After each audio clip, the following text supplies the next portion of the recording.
Matthieu, chapitre 11. Lorsque Jésus eut fini de donner ses instructions à ses 12 disciples, il partit de là pour enseigner et prêcher dans leur ville. Or, dans sa prison, Jean avait entendu parler de ce que faisait Christ. Il envoya 2 de ses disciples lui demander, « Es-tu celui qui doit venir ou devons-nous en attendre un autre ?» Jésus leur répondit, « Allez rapporter à Jean ce que vous entendez et ce que vous voyez. Les aveugles voient, les boiteux marchent, les lépreux sont purifiés, les sourds entendent, les morts ressuscitent et la bonne nouvelle est annoncée aux pauvres. Heureux celui pour qui je ne représenterai pas un obstacle. » Comme il s'en allait, Jésus se mit à dire à la foule au sujet de Jean, « Qu'êtes-vous allé voir au désert? Un roseau agité par le vent? Mais qu'êtes-vous allé voir?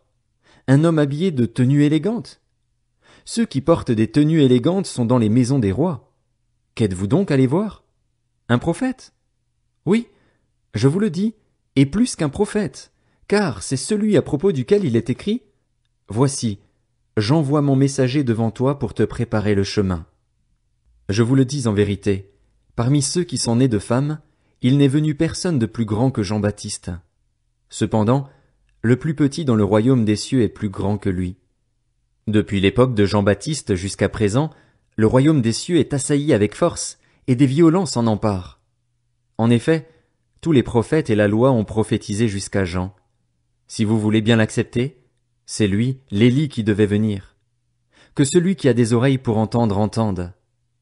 À qui comparerai-je cette génération? Elle ressemble à des enfants assis sur des places publiques et qui s'adressent à d'autres enfants en disant « Nous vous avons joué de la flûte et vous n'avez pas dansé.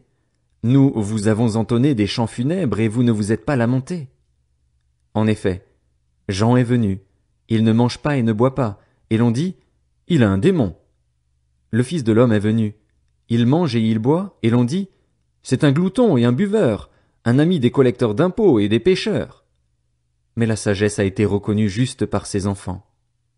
Alors Jésus se mit à faire des reproches aux villes dans lesquelles avaient eu lieu la plupart de ces miracles, parce qu'elles n'avaient pas changé d'attitude. Malheur à toi, Chorazin, malheur à toi, Bethsaïda, car si les miracles accomplis au milieu de vous l'avaient été dans Tyr et dans Sidon, il y a longtemps que leurs habitants se seraient repentis, habillés d'un sac et assis dans la cendre. C'est pourquoi je vous le dis, le jour du jugement, Tyr et Sidon seront traités moins sévèrement que vous. Et toi, Capernaüm, seras-tu élevé jusqu'au ciel? Non.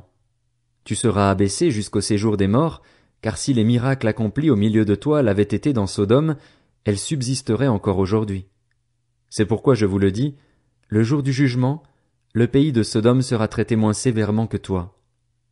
À ce moment-là, Jésus prit la parole et dit, « Je te suis reconnaissant, Père, Seigneur du ciel et de la terre, de ce que tu as caché ces choses aux sages et aux intelligents et les as révélées aux enfants. Oui, Père, je te suis reconnaissant car c'est ce que tu as voulu. Mon Père m'a tout donné, et personne ne connaît le Fils, si ce n'est le Père. Personne non plus ne connaît le Père, si ce n'est le Fils et celui à qui le Fils veut le révéler. Venez à moi, vous tous qui êtes fatigués et courbés sous un fardeau, et je vous donnerai du repos.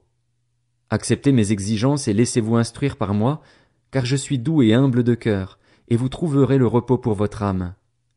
En effet, mes exigences sont bonnes et mon fardeau léger.